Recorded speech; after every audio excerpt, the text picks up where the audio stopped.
Thank you for joining us on another edition of Against the Current.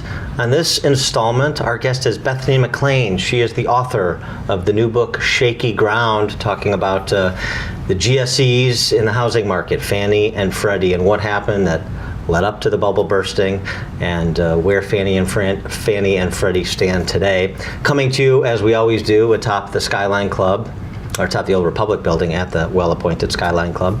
Bethany, thanks so much for joining us. Thanks for having me. Should mention Bethany, a CNBC contributor, Vanity Fair contributing editor, Fortune columnist, and also the author, probably a lot of you know her name from this, The Smartest Guys in the Room, documenting the Enron scandal, which was turned into an award-winning documentary. True. And so I wanted to mention The Smartest Guys in the Room, not only for placing you in the minds of so many, but also because in the book about Fannie and Freddie and what happened during the housing crisis, one of the regulators of Fannie and Freddie characterized Fannie and Freddie as a government-sponsored Enron. What did he mean by that? Well, he was trying to make the case that Fannie Mae was as out of control as Enron was. What I think is more telling is the backstory, which is, can you imagine in what other country, what other industry, what other company would have its very own regulator compare it to Enron? And especially when the proof actually wasn't there that the company was committing financial malfeasance along the lines of Enron. So what it more is... Wasn't there the accusation, though, of like a $9 billion accounting scandal? Yeah, which turns out to be a little bit suspect when all the dust settled. But Fannie's regulator, along with some others in the government, were trying to destroy the company. And so they were creating this, all these allegations of wrongdoing and using phrases like a government-sponsored Enron. And what I think is so interesting about that is that it shows the well-deserved hatred that existed toward these institutions, Fannie and Freddie, in part because at that time they were so politically powerful. And people felt like there was no way to rein them in unless you really had this sort of orchestrated campaign to do them in. And so there's two schools of thought about what happened, why the housing bubble burst, at least two, but there's two kind of that seem a lot. Many different versions of the truth as you want. Well, sure, but there seems to be a lot of people that kind of attach themselves to one of these two schools. Right. The one school is school that Ed Pinto and some scholars like at the American Enterprise Institute suggest that this was mainly the result of banks responding to a government engendered moral hazard to lend money to low-income, high-risk borrowers who couldn't pay back the loans, who shouldn't have been in the home ownership, in the space of home ownership, and that was the cause of the bubble, or the preponderant cause. And there's the second school of thought that actually it was people that were doing stated income loans, the Alt-A loans, as they're termed in the book, no income verification, people that were otherwise creditworthy, and doing cash out refinances and buying investment properties with easy access to credit. Which, if either of those schools, is where the truth lies? Well, I think there's some truth to both, right? And so my problem with your first theory is that people who voice it are usually absolutist about it. They say this was the problem. It was the government presence in the housing market and the government forcing institutions to make risky loans. And they have numbers saying that I think 17 million risky mortgages were on the books of Fannie and Freddie in the spring of 2008. So it was these two institutions' fault and the push to have them make riskier loans to people under a 1992 act that mandated that they make a certain amount of risky mortgages to people. A lot of people, though, just not to interrupt, but a lot of people wind it back to the Community Reinvestment Act of the late 70s. The Community Reinvestment Act becomes a little part of that story too. I think that's part of the problem. The government emphasis on what I've called the cult of home ownership was definitely part of the problem. Fannie and Freddie were definitely part of the problem. They were not by any means the whole problem. And all you have to do to see that is to look at the sheer amount of money that people were making in the run-up to the mortgage boom. We had former pizza boys who were becoming multimillionaires selling mortgages. This wasn't people running around doing something to satisfy the government. This was people going where the money was, which happened to be made in this kind of mortgage. But it's become this religious war, right? Because if you can say the government caused the problem, then you can say, oh, well, we don't need any more. We don't need any different regulation for our financial system. We don't need anything at all. All we need to do is get rid of the government, and we'll all be just fine. I think the data is pretty convincing when you look at some recent studies that have come out that show that actually most of the defaults were from wealthier borrowers who were using their loans to do cash out refinancings, take out a bigger mortgage and spend the difference in cash, buy investment homes. There are actually numbers that less than 10% of risky mortgages went to first-time home buyers. So if you had limited risky mortgages to first-time home buyers, we never would have had a crisis. This was all of us. We were all in it together. The causes are multifactorial, and that makes it very unsatisfying because people always want to find the villain, right? Well, this is like at least the trailer for The Big Short, which is coming out. This movie Right. coming out on topic, and I think it's the Steve Carell character is at a strip joint, and he says something about the housing market, and the stripper says, "Wait, what did you say? I've got 5 homes," right? So to your Right. point about people just using easy access to credit, where they just make a statement, Right. they don't have to provide the collateralization or the proof of their income, and Right. they're buying up homes, and then the market flips. Right. My favorite number, going back to this point about 16 or 17 million risky mortgages being on the books of Fannie and Freddie in the spring of 2008, the peak delinquency rate, not default rate, but delinquency rate on Fannie and Freddie backed mortgages was 1.5 million. So it sounds really big and scary that they had 16 or 17 million risky loans on their books in the spring of 2008, but risk in financial markets is likelihood of default, right? Right. And if the delinquency rate was that small, then you have to ask, is something wrong with the definition of risk that was used to characterize all of these loans as risky? Well, maybe. Well, is there something fundamentally flawed with these GSEs, these government-sponsored enterprises, Fannie and There's Freddie? a lot that's fundamentally flawed. Well, but let's That's start. part of the problem. Let's start. I guess. Yeah. So let's start with one of the fundamentals potentially, which is this idea of serving 2 masters. Right. They're government-sponsored enterprises that are in business to make money. Yeah. But at the same time, they also have to meet these kind of social goals like affordable housing levels. Right. Are those things kind of hopelessly conflicted? You know what? I've actually started thinking about this. That has been accepted as a given for so long about these 2 companies. It's so hopelessly conflicted. You can't possibly serve 2 masters. There's actually been a movement in the business world away from this sort of monomaniacal focus on shareholder value to talk about stakeholder value, to say we all have more people we should be pleasing than just the bottom line and shareholders, whether it's making sure customers get a good product, whether it's making sure we take care of our communities. And so I started thinking about this, and then I read some histories of banking. And banks have charters, and the granting of the charter to a bank used to come with the acceptance of some obligation to the social good by the bank. And so I started to think, well, is it so horribly conflicted that these 2 companies serve 2 masters, or is that actually the way our system works at its best? In other words, each keeps the other in check. The need to make profits keeps the companies from going crazy and making mortgages to people who can't pay them back. And this focus on this larger mission keeps them from just being about their own bottom lines. I recognize this is completely contrarian, but I was thinking about that, and I'm not so sure I buy that's the biggest problem. I think the bigger problem is this economic problem of this implicit guarantee, right? So there was always this idea with Fannie and Freddie that the government would stand behind them and bail them out if push came to shove. And so this creates the moral hazard. But it wasn't explicit, and they didn't pay for it. And when you asked anybody about it, they would say, no. But yet everybody knew the implicit guarantee was there. And so if you think about it, how screwed up is that, right? To have an implicit guarantee, what on earth is that even? And so that, to me, is the heart of the problem. And the heart of the problem with anything going forward is what do you do?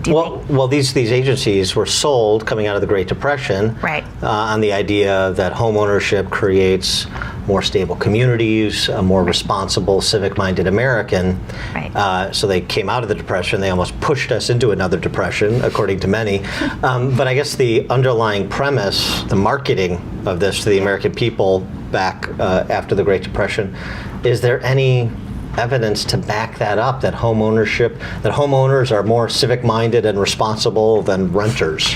I don't think there is. That's why I've called it the cult of homeownership. That said, this notion of homeownership goes way back in the American psyche. I actually was surprised because in the view of the crisis that Fannie and Freddie caused it was all the fault of the government. The common thing is this program that Bill Clinton started when he became president called Americans for Home Ownership. I'm blanking on the exact name, but Bill Clinton started a major home ownership push, Partners in Home Ownership, I think it was. And so you think, oh, that's when it started, when Bill Clinton became president. Actually, it dates back to the 1800s. It's as old as our country is. This idea that a country of landowners would make a better society. And it's not just politicians caring about our welfare that we own homes and the shape of our society. It's also economic. Mariner Eccles, who was Roosevelt's Secretary of the Treasury, I think, called housing the wheel within the wheel of our economic engine. And now housing-related activities are 15 to 20% of GDP. So essentially, if you don't have a strong housing market, you don't have a strong economy. And that's why I feel like everybody should care about this issue. You know, this is critical, whether you own a mortgage, whether you have a mortgage, whether you expect to ever have a mortgage, whether you own a house, or whether you just are involved in the economy, as we all are. How we finance housing is really critical to all of our well-being. Well, I want to go back to that. So the idea of home ownership, owning your plot, laying down roots, may be embedded in the American psyche, but Fannie and Freddie aren't. Right. And even just in the last 30 or 40 years, the amount of mortgages that are sourced at Fannie and Freddie has jumped considerably. Right. So can we have this notion, this romantic notion, an important economic notion, as you suggest, of home ownership without Fannie and Freddie being so instrumental in it? Well, you can't without some sort of government guarantee. And I'm going to say can't in a blanket sort of way, which I'm not sure is fair, because look, we've never had a mortgage market without Fannie, which was created in the wake of the Great Depression. So we don't actually know what the mortgage market would look like if you got the government out of it. But most people accept that you couldn't have a 30-year fixed rate, fully prepayable mortgage, which we as Americans have come to accept as our birthright. And without that, home prices would probably fall. Some estimates are pretty dramatically, and mortgage credit would be a lot harder to come by for people of middle to lower income living in less desirable areas of the country, and there certainly wouldn't be a constant supply of mortgage credit. It would be when the banks felt like lending and the economy was good, would have a mortgage market, and when they didn't and they were scared, like in the wake of the credit crisis in 2008, there would be no mortgage market. So and that's simply because there's a lot of money sloshing around out there. There are a ton of investors, right? And so everybody always says, oh, somebody would invest in American mortgages. Not for 30 years. Nobody wants to take American homeowner credit risk for 30 years, because big investors aren't capable of doing the analysis of you, me, and 100,000 other people to make sure we're all really capable of paying our mortgage and they want to invest in this. So the government Fannie and Freddie stamping their guarantee on this makes these securities something that lots of people want to invest in. But isn't something that you suggest might happen without the government backing? Isn't that happening now? I mean, are we repeating some of the same mistakes? It seems like it's, from everything I read, it's much easier to get a 3.5% FHA loan than it is that fixed 30-year mortgage if you have good credit. Well, it depends on who you are. Steve Moore, the chief economist at the Heritage Foundation, wrote a piece a couple of months ago that got a lot of attention because he's a pretty good credit risk. Right. He's had a number of homes, and he couldn't get a mortgage from his bank. And Ben Bernanke, that's right. Ben Bernanke did too.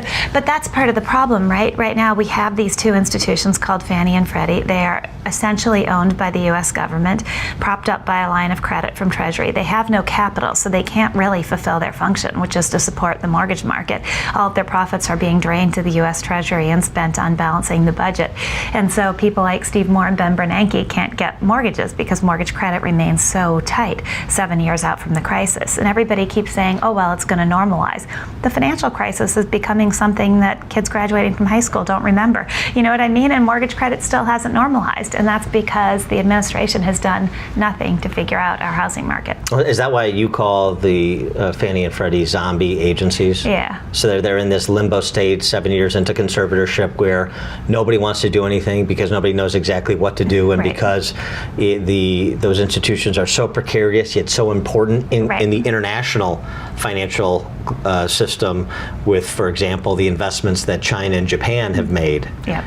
In mortgage-backed securities, and so this is a kind of a problem of policy paralysis. It totally is. That's a great way to sum it up. And to put a slightly different spin on it, Fannie and Freddie together are collectively the largest financial institution in the world. They have over $5 trillion of outstanding liabilities, a good chunk of which is owned by banks in China and Japan. And so we can't move to do anything to pull the rug out from under those securities without it possibly impacting the price of treasuries and our ability to sell the debt that funds the country. So it is this policy paralysis. And then there's also this sort of widespread acceptance, even on the part of some Republicans, that you need to maintain a government guarantee some form of government guarantee backstopping the mortgage market in order to keep the supply of mortgage credit flowing well. But no Republican wants to actually sign off on that. And so nobody wants to do anything because nobody wants to own what might have to be done. And it's all so unpalatable. And you just mentioned something that I want to explore a little bit because I think it's important. The federal government essentially sifting the profits Fannie and Freddie are generating currently to pay down budget deficits or whatever else they want to use that money for. And so it puts them in this precarious position, but it also has engendered substantial litigation that could end up costing taxpayers hundreds of millions, billions of dollars yet again. Explain. So there was actually a great document in a lawsuit today that I'll come back to. But so when the U.S. government took over Fannie and Freddie in 2008, the darkest days of the financial crisis, they put them into this state called conservatorship, in which Fannie and Freddie were propped up by this line of credit from the U.S. government. But the government didn't nationalize them. They left 20% of Fannie and Freddie's securities trading. And one of the main reasons for that was we don't want to put the debt on the balance sheet. I mean, the number of financial games that have been played over history with these two companies is just astonishing. So they left this stock outstanding, and the company's regulator even said at the time, you know what, this might be worth something someday. So fast forward to summer 2012, it started to look like Fannie and Freddie were going to start making a lot of money. And so the government changed the rules, and they said, instead of just having Fannie and Freddie pay us a dividend on the money they've taken from taxpayers, we're going to take every penny they ever make from now into the future. And the government's ostensible reason for doing this was these two companies are never going to be profitable. They can't pay the dividend. We need to put in place a structure that can stretch out into the future that isn't unworkable for them.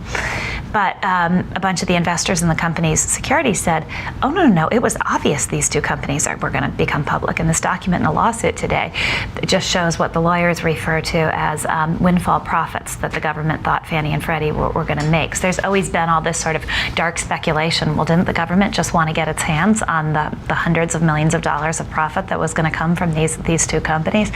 And so all the investors, some of the biggest hedge funds in the country, are suing the U.S. government over this situation.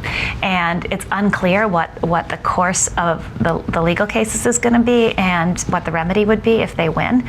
But it's really scary, right? Because you could have a huge victory in one of these lawsuits where suddenly a court says, oh, U.S. government, you owe hedge funds $100 billion. I mean, I'm exaggerating. Right. I don't think it could be that bad, but it's frightening. But you essentially have another bailout, a taxpayer-funded bailout. Right. That's essentially what would be necessitated. You just have this uncertainty about the structure of our housing market that is lingering out there, while the government just won't make any decisions about what to do with these two companies. So we're talking about this, macro problems, but people live micro lives. Right. And so how does all of this uncertainty in the structure, in the future form of Fannie and Freddie, how does that root down to the individual homeowner or prospective homeowner? Right. Well, I think it matters to everybody because if you're going to get a mortgage at any point in your life, you care about the structure of the mortgage market because that dictates your ability to get that mortgage and at what cost you're going to be able to get it. If you own a home, you care because how we finance housing determines the price of housing. And there's, I think, pretty good academic analysis that if you yanked Fannie and Freddie government support out of the housing market, home prices could fall quite a bit. So what still is most Americans' major asset, our homes, could plunge in value depending on the decisions that are made in Washington about how to finance home ownership going forward. And then because this is so important to the economy, you care. It is home prices that set off our last big, great recession, right? And so you care about this. And when you look at these two companies throughout history, there's this one thing that stands out, which is that we, the citizens, have never cared about these two companies. We don't want, it feels complicated, we don't want to get involved. So we let the decisions be made in Washington by special interest groups, and we just sort of live with the consequences of their decisions. And so part of the reason I wrote the book was just care, you know? It doesn't matter, you can agree or disagree that we should get rid of these companies. You can, but have an opinion and get involved in caring so that it doesn't look like the government can just do things that have these big impacts on all of us and we don't even understand what's happening. And your book, Shaky Ground, is like a good primer to kind of to just paint the landscape, understand what some of the challenges, what a little bit of the history is, what some of the challenges are, what we need to think about, and encourage people to explore further, which is useful. And the other takeaway from your book is that the political alliances, because ultimately this is a political problem, this is a policy problem. Yeah. The political or policy alliances are very strange, as they can be in Washington, where you have conservative free market types like Ed Pinto at American Enterprise Institute, aligned with former Massachusetts Congressman Barney Frank. Right. And hedge funds are trying to salvage big government. It's a little bit like you need a bit of a scorecard to understand why the interests are aligned the way they are and what they're really trying to achieve. Right. So if there are these zombie agencies that are in limbo 7 years after conservatorship, what are some of the policy options that at least should be debated and considered, kind of the range? Right. Well, so one policy option is get rid of these companies, right? Get the government out of the mortgage market. Right. And you see, even though you're a free market type, you suggest that's not feasible. I don't think it's feasible for two reasons. I don't think it's feasible at a time when income inequality is everybody's major talking point, and when people are scared about their economic prospects and their children's economic prospects, to say, you know what, everybody on their own. If the cost of your mortgage, you middle income person in Kansas, is twice the price of the mortgage of the wealthy person in New Jersey, you know what, that's life.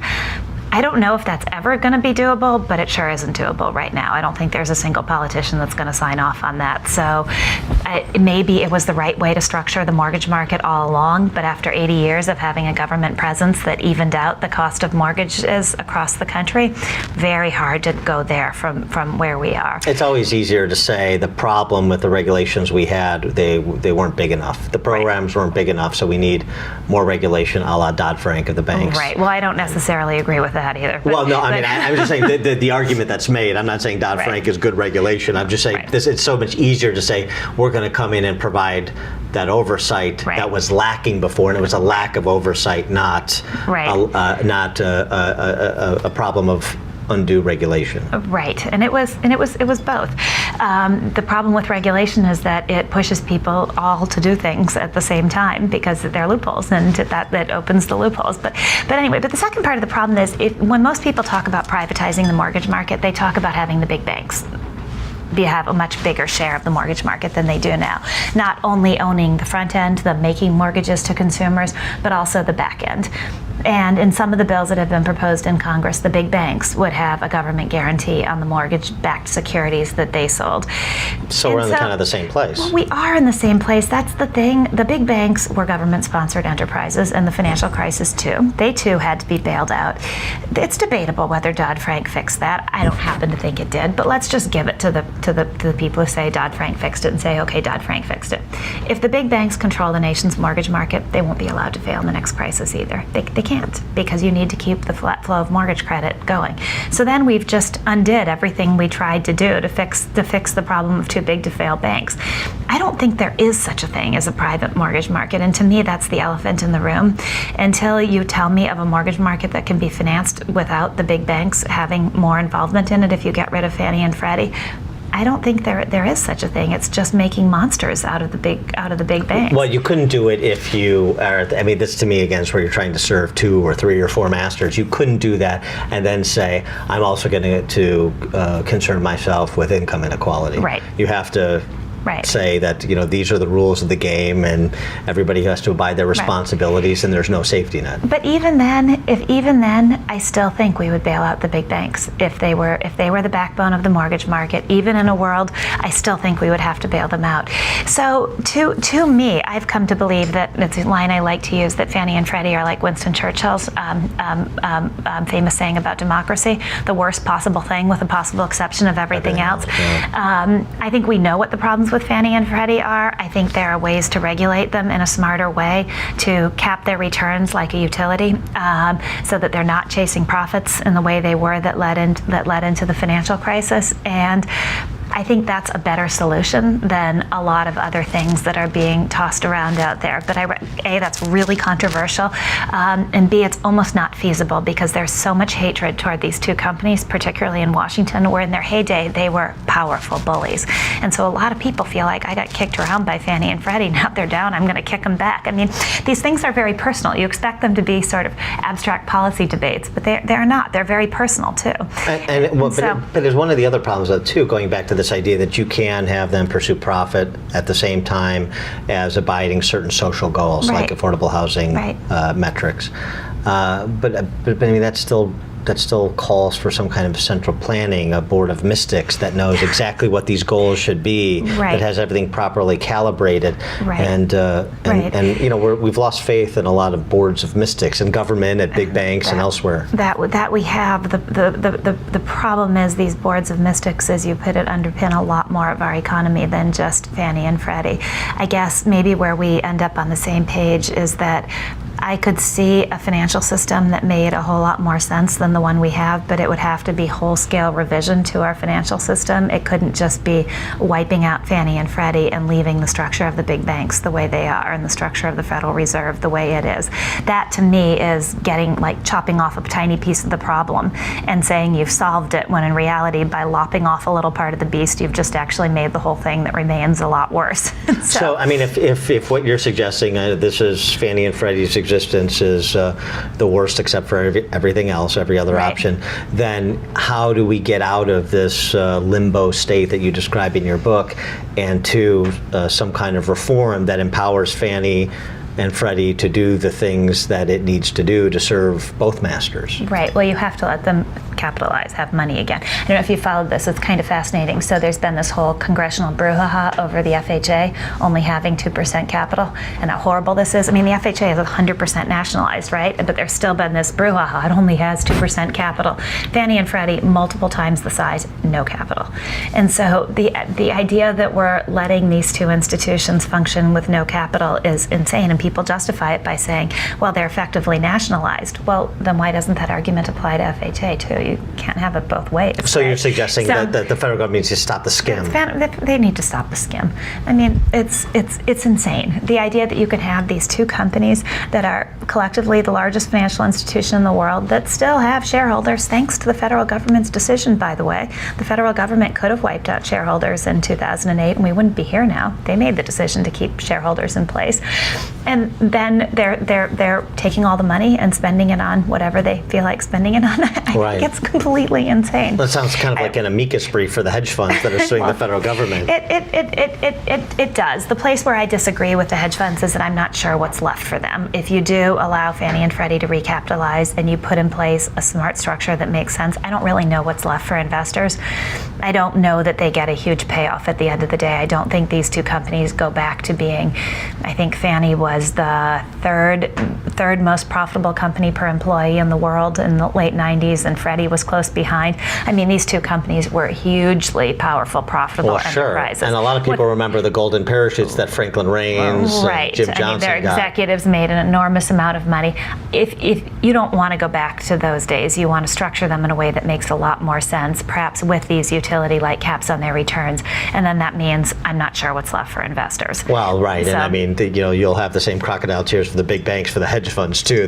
Right. They have a limited constituency, however powerful I think they are. I actually think they have a much more limited constituency than the big banks do. For some reason, talk about trending to zero. That is a competition. It's a race to the bottom. The two of them. But I think somehow the big banks manage to be a little more amorphous somehow, so people don't realize that some of the things they're for are actually in the interest of the big banks, whereas hedge funds, it's just this. Yeah, they're less understandable maybe, but maybe so. But I mean, when TBTF becomes an acronym that everyone knows, you're right. Then you're the right. big banks are in a bad PR place. We could have a contest on whether the big banks or the hedge funds are more hated. It would be interesting. But that is back to your earlier point. That is one of the funniest things about this, is that the hedge funds are actually allied with consumer groups and saying we need to bring Fannie and Freddie back. I mean, that has to be one of the world's most unlikely alliances, right? That's what politics is, aligning interests. Right. And those interests could be very fleeting, but they're there for the moment. But that one is actually, the notion that it's fleeting is really interesting, because you could see if politicians did say, okay, let's let Fannie and Freddie recapitalize and start to have some stability, you could see then the hedge fund community group alliance becoming very fraught, because the community groups would want the money to go toward affordable housing and the hedge funds would want it to go for shareholders. So, I mean, at some point that's an alliance that could fracture. But, well, the other thing though too is you have a lot of suburban communities. We see that here in Chicago, where you have kind of a political push for affordable housing, and particularly in more well-heeled areas like the North Shore, for example, they like the idea of affordable housing in theory, but not in my but they backyard. Don't like it in Wilmette, right? I know. They like windmills, but they don't want windmills on their lakefront property. NIMBY, right? Right. Classic term. So that is also kind of an interesting dynamic of people who support things in theory, except when it's visited upon them in reality. It is. But the flip side of supporting things in theory is that I talk to a lot of people who say, well, just get the government out of the housing market. It's a little bit like hands off my Medicare, right? Get the government out of the housing market. I don't want any government in the housing market. Well, look, the homeownership rate is back down to a 43 or a 48-year low. It's plummeted since the financial crisis. And a lot of people would say that's good. Homeownership was too high. We had too many people owning homes, so it's better that it's plummeted. So, but people have to sleep somewhere at night, right? Unless you want sort of like an Uber of sleeping at night, where you go online and you bid for a bed at night. Airbnb. I don't think we're quite there yet. Airbnb every night. I don't think we're quite there yet. So people need somewhere to sleep. So the rental ranks are growing wildly, and there's a lack of affordable rentals too. And so and there are actually numbers that the average renter spends about double on expenses what a homeowner does. So the number of rent challenged people where their income is, where their rent costs, their housing costs chew up like 50% of their income, is growing really dramatically too. So you can say, and friends of mine who are on the free market at all costs side say, well, that's okay. I mean, have people out on the streets because there's no place they can sleep. That's the way the world should be. I mean, again, not in my backyard. I don't want to live in a society like that. So I think we have some really challenging dynamics in this country. So if we're going to do and make the case for the Fannie and Freddie, but in some kind of evolved way 7 years after the burst and the conservatorship, one of the cases you're going to have to make, well, there's this new regulatory scheme that's going to prevent what happened last time from happening again. Right. And one of the problems you have, and this is endemic to government, is an agency capture problem. Where the agencies that regulate these entities end up becoming facilitators to whatever the agencies, whatever these entities want to do, regardless of what the law says or what the regulatory oversight is supposed to provide. And so how to avoid you can't. The agency capture. I totally agree with that. And it's worse than agency capture, because you would have politician capture too. And so even if you started out, say you said, okay, this implicit guarantee that Fannie and Freddie long had, we're going to make it explicit. They're going to pay a fee. That's a fee that reflects the real cost of the credit they're getting from taxpayers, and they're going to pay a fee to taxpayers every year, and we're going to price this appropriately. You can see over the years, the crisis gets further behind. Politicians say, ooh, but if we lessen the fee they pay, they'll have more money and they can make loans to more people and we can help expand home ownership. I mean, it's almost inevitable, and that's why there's this notion in economic circles that if you have a subsidy, any kind of subsidy, even if it starts out fairly priced, if it's something like homeownership that is this political thing, it just inherently is going to be corrupted. And you can start out with structuring these two companies as well as you might want to, with the best of intentions and the best of regulations and a guarantee that's paid for, but it's going to inevitably go bad, even if it's 50 years from now. And you know what? I don't disagree with that. So then we just have to get used to bubbles being blown up and bursting every generation or so? I mean, on the flip side, right, when you look at the Great Depression, we didn't have a Fannie and Freddie then. That was the private market financing homes. 25% of mortgages went into default in the Great Depression. So the idea that the private market does this better, and they always make safe, rational loans so that there's never defaults and so that only people who can afford mortgages get them, well, no. History would tell you that's not true either. But the damage tends to be more localized when it's private market actors versus... the damage wasn't localized in the Great Depression. Well, you could argue, as Milton Friedman did, that it was deepened by government policies. You could. But then you also have to look at the financial crisis, too, and coming back to this notion, well, was it all Fannie and Freddie? The default rates on comparable private sector mortgages, those that didn't go through Fannie and Freddie but were sold by Wall Street instead, it's 4 times higher than the default rates on Fannie and Freddie backed loans. So but your free market friends would say, okay, well, if the public sector guys were better at managing risk in this finite period of time, well, then good for them, and the private sector guys have to suffer the consequences in the market. But then at least you have risk and reward, where in this kind of amorphous government-sponsored enterprise world, you have risk and reward, but no real risk. Right. No, I hear you, but I think arguing that somehow we would have a rational mortgage market where we didn't have bubbles is, if we only had the private market, is just not true history-wise. We would absolutely have bubbles and crashes. And in a world like the one we live in, my argument is the government would bail out the private sector actors too. And it's really interesting when you go back to 2008, what even the foes of Fannie and Freddie said, Hank Paulson, Larry Summers, people who hated these two institutions said, we have to keep them going. We have to keep the supply of credit to the mortgage market, or the economy is completely going to collapse. If people can't get mortgages and can't move and can't, then our economy completely goes under. Paulson, the Secretary of Treasury at the time, basically said that was the most important decision he made. Yeah, he made, right. That's a really good point. That's exactly right. And so so the idea that anybody, say 30 years from now, if you have a big bank supporting the mortgage market, the Hank Paulson of his time is going to say, forget Dodd-Frank, we've got to keep this big bank going because we can't interrupt the supply of mortgage credit. That's true in Europe. People say, well, Europe doesn't have a Fannie and Freddie. Their banks finance the housing market. They do it without the government involvement. Well, no, actually they don't. Europe had to bail out their banks in the financial crisis too, because they couldn't let them fail. Europeans don't do anything without their government. Right. I know. Well, it's sort of ironic that people would say, "Well, Europe doesn't have them." Yeah, right. But they absolutely do. They have national banks that are so. I just think the whole notion of a private sector, of large companies that control the mortgage market ever being truly private market participants is just totally flawed. And so, if you're advising policymakers on Capitol Hill, right, give me like the next 2 or 3 steps they should take to bring Fannie and Freddie out of their limbo and into kind of a place where they can be more dynamic with our housing market. Let them have capital, let them recapitalize, and back to that notion again of serving two masters. I actually think it's incredibly effective to serve two masters because you're trying to make the world a better place by expanding mortgage credit, but you've also got a bottom line that you have to be wary of, which keeps these impulses in check.